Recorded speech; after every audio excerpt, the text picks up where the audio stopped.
काकडीच्या धपाट्याची रेसिपी ना आपल्या चॅनलवर आधी पण टाकलेली आहे. पण झालं काय ना, भाऊ जेव्हा बाबांना माझे व्हिडिओज दाखवत होता तेव्हा बाबा म्हणाले, अरे दीदी तर खूप काही काही बनवायला शिकली आहे, आधी तर तिला काही येत नव्हतं. म्हणलं चला बाबा आले ना, त्यांच्यासाठी नवीन नवीन पदार्थ करून खाऊ घालायचे.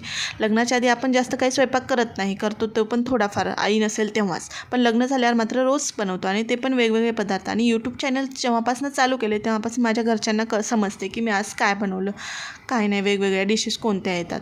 मग काय, ह्यावेळेस बाई बाबा दोघं पण आले होते, सोबत शेतातला भाजीपाला पण घेऊन आले, काकड्या पण होत्या. म्हणलं चला बाबांना धपाटे पण आवडतात, काकड्या पण आहेत, चला मग आपण काकडीचे धपाटेच बनवूया. मग काय केलं, काकडी किसून घेतली, 2 वाट्या गव्हाचं पीठ, 2 वाट्या ज्वारीचं पीठ, 1 वाट्या बेसन पीठ, खिसलेली काकडी, लसूण जिरे बारीक करून टाकले, ओवा टाकला, कोथिंबीर, लाल तिखट, हळद, मीठ टाकलं आणि व्यवस्थित मिक्स करून घट्ट असा उंडा मळून घेतला.